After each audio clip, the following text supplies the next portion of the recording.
As palavras que eu disse, a onda levou. As palavras que eu não disse, ficaram. Ficou o amor dentro de mim, me interrogando, me assimilando.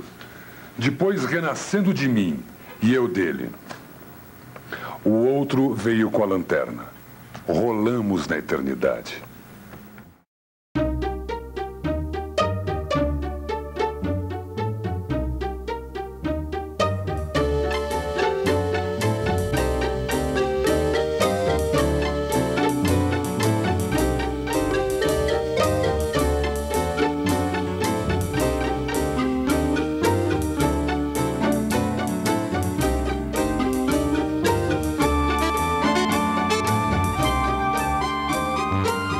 Na verdade, eu nasci meio por acaso, em Porto Alegre. Eu nasci um pouquinho antes da hora.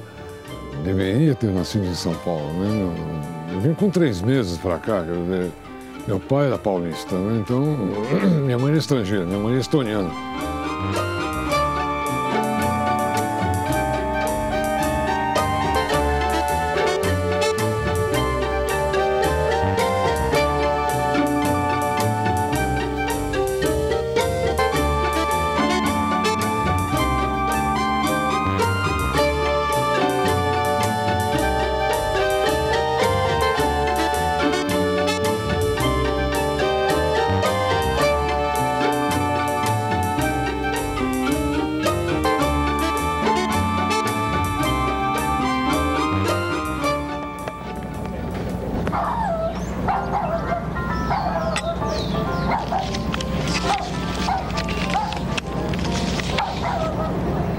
Que tal essa para aquele meu conto de guerra? Ah, procura o que você acha melhor. Ah, eu quero essa. O que acontecia, na verdade, é que já nesse momento, nessa época, eu tinha por hábito, isso está um pouco em alma corsária, né? Eu tinha, com os meus amigos mais próximos, fazer escrever os contos, o livro que eu resolvi escrever lá dentro, quando eu tinha 12 anos, tinha um roteiro cinematográfico. Roteiro muito ruim, evidentemente, coisa de moleque. E, evidentemente, por ser filho de editor, estar convivendo com aquilo, a primeira coisa que veio, o exercício prático que apareceu na minha cabeça, indiscutivelmente, foi fazer uma série de revistas em cadernos. Até no colégio interno fazia, né? Até ganhar um mimeógrafo. Uma vez até a Folha pergunta qual foi o melhor presente que você já recebeu na sua vida. Eu me lembro que saiu a resposta na hora, assim. Foi um presente que meu pai me deu quando eu tinha 12 anos, ele me deu um mimeógrafo a tinta. Quando eu ganhei um mimeógrafo a tinta, eu virei um editor.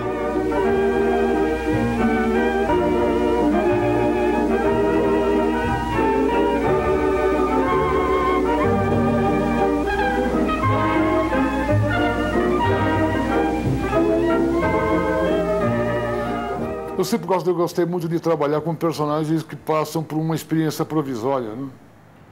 Não é? Alguma coisa que não vai ser a vivência definitiva daqueles personagens, mas ela é um momento crucial, ela é decisiva para uma tomada, uma virada do avesso, um mergulho no escuro, tem um teor experimental, uma coisa de revolução interna, pessoal.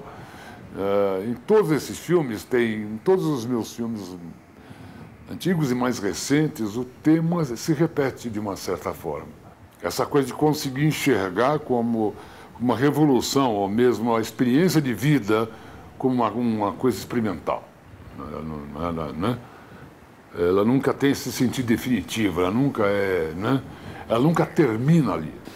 O Lilian Hemingway é uma história de uma mulher que ela vai mudando, né?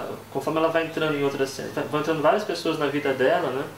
E o filme muda cada vez que entra um homem diferente na vida dela. Vira comédia, vira drama, ele vai mudando e muda muita coisa, muda o modo de filmar, é proposital isso, né? E você concordou com tudo isso, Lilian?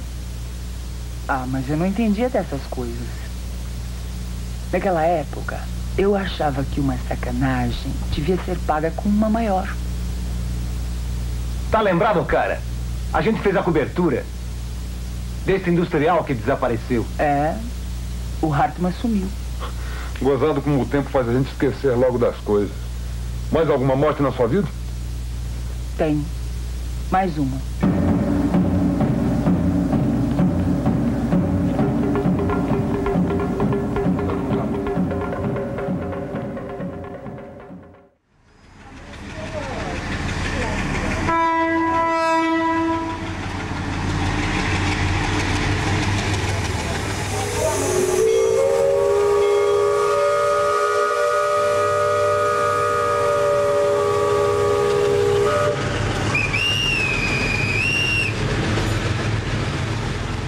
Sempre tem, se não tem, é porque quase não tem mais. Mas, na verdade, sempre tem estação de trem, plataforma marítima, entendeu? Pequenos portos, entendeu?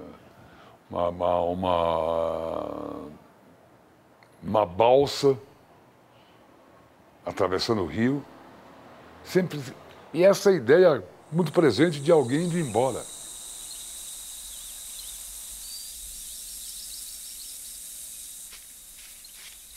Compaixão e respeito ajudam-nos a conhecer a solidão do próximo. Encontrando-o na intimidade da nossa própria solidão interior, descobrimos os seus segredos nos nossos.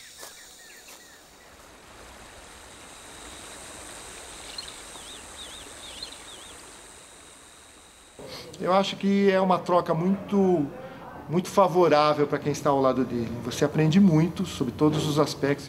Por favor. Aí, obrigado. Ação! Ele não esconde o conhecimento dele, ele não faz, não tem nenhum melindre em abrir todo o repertório dele do processo de criação, muito pelo contrário, né? E o processo de criação dele é fascinante. Quem já viu, quem já ouviu o Carlão falando sobre isso, quem já acompanhou ele no set de filmagem, fica encantado com a maneira como ele lida com a criação. Ele não planeja com muito detalhe a filmagem. E na hora que a coisa aperta, ele sabe exatamente o que ele quer. Como diz o cineasta Jerzy Skolimowski, o cineasta polonês Skolimowski, o cinema é o conglomerado das outras artes. O cinema é literatura, mas é dramaturgia também. Mas é música também. Mas é pintura também, né? Então ela consegue, na verdade, somar, né, os outros meios de expressão. Não tem nenhum meio de expressão ou qualquer arte no mundo, entendeu, que consiga te colocar tão rapidamente em contato com outra cultura quanto o cinema. O cinema, em 2 horas, ele consegue ser altamente esclarecedor, entendeu? Ele consegue colocar você em contato com aquela cultura que é tão diferente da sua. Foi um cara educado num cinema de rua, né?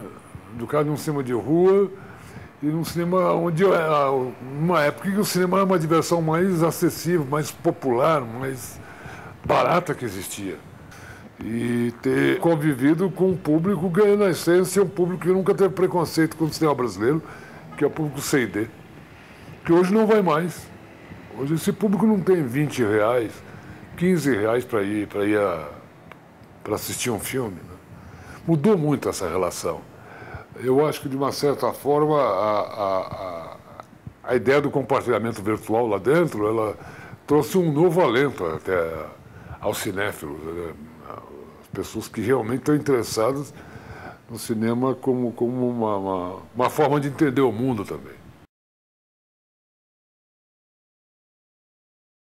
A Boca do Lixo foi o eixo de produção da década de 70, não é? O que pode se dizer que representava o equivalente, sei lá, 60% da produção nacional. Porque ela centralizava as distribuidoras e as produtoras de filme pela proximidade com as estações. Então não havia outra forma. De uma forma ou de outra, você ia acabar na Rua do Triunfo. Eu ainda vou escrever uma peça tendo você como personagem central. Um cara especial que evita o contato com o mundo externo porque a realidade não se mexeu como devia. Cenário, uma casa de campo como esta. Burguesa, aprazível, quase impessoal. O refúgio seguro para quem tentou fugir de todos os fascismos. E foi um ciclo importante, porque muita gente boa se formou dali. O Carlão entrou, e o Carlão entrou bem no esquema dele, de subverter esse negócio. Tanto que ele fez Ilha dos Prazeres Proibidos, fez Extremos do Prazer, dava o dinheiro pro sujeito, olha, faz aí um filme, bota umas 3 mulheres peladas, umas 4 transas e tal, e faz o que você quiser. Quando o Carlão viu isso, ele falou, é tudo que eu queria. O que aconteceu? O Carlão subverteu isso, ele pegou o dinheiro da boca do lixo para fazer o filme erótico, mas ele fazia o filme que ele queria fazer. Eu quero mexer com esses personagens como num jogo de xadrez, partindo de uma encenação acessível, quase convencional, com muito sensualismo, já que considero o desejo elemento fundamental da minha dramaturgia. Quero mostrar o corpo para falar do espírito. Um espetáculo em 3 atos que é subvertido gradativamente até se tornar um jogo de espelho. Ok, corta. O Brasil produz uns 70 filmes por ano. Desses 70, tem aí uns 4 ou 5 todo ano que conseguem passar de 1 milhão, conseguem um bom público. Então as pessoas que veem esses 4 ou 5, acham que o nosso filme brasileiro está dando público, né? Só que na verdade tem 60 que não estão conseguindo. Desses 60 tem 50 que às vezes tem uma dificuldade muito grande, que entram com 2, 3 salas, né? E tem aí uns 20 que nem conseguem sala. Então, a lei do audiovisual é muito boa, assim, entre aspas, né? Ela é razoável. Ela consegue fazer com que você produza o filme, mas ela não consegue fazer você colocar nos cinemas. Ainda é uma luta muito difícil colocar um filme brasileiro nos cinemas. O cinema brasileiro é estrangeiro no próprio país. A diferença, a qualidade, a grande qualidade, eu acho que do cinema da boca do lixo, nesse período, assim, era aquela coisa que eu já falei uma vez, já falei, acho que até aqui mesmo na entrevista, que dizia o Roberto Santos, que dizia que era enxergar, no meio de produção, a falta de condições como elemento de criação. E ele realmente vivencia isso, você percebe isso no set de filmagem o tempo inteiro. Aonde surge uma dificuldade, ao invés dela deixar ele tenso e travado para o que ele tem que cumprir, ao contrário, ele rende muito mais, ele pensa em planos melhores do que o que ele tinha antes pensado. E, na maioria das vezes, o que você vê na tela é fruto de situações como essas. Tia Zélia dizia também, falava isso com relação à poesia, à literatura. Ele falava, olha, a pior poesia do mundo que seja, entendeu? Ela tem, pelo menos, uma fagulha de genialidade. Eu falo isso a mesma coisa com o cinema. Entendeu? Eu acho que a mais bela prospecção que você pode ter como cinéfilo é descobrir, entendeu? Essa fagulha, esse fragmento genial. A Revolução não é uma obra de arte, um espetáculo, um artesanato. Não se pode realizá-la com tranquilidade, delicadeza e elegância.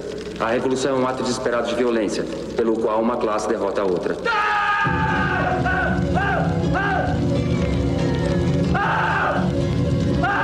Não se trata de suprimir a ordem, mas a ordem tem que ser interior, porque a ordem exterior é hierarquia, e essa tem que ser suprimida.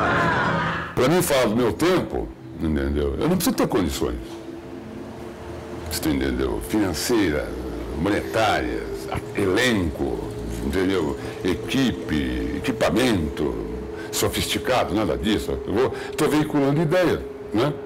Não precisa ter, basta ter talento, entendeu? Ter o que dizer, não é?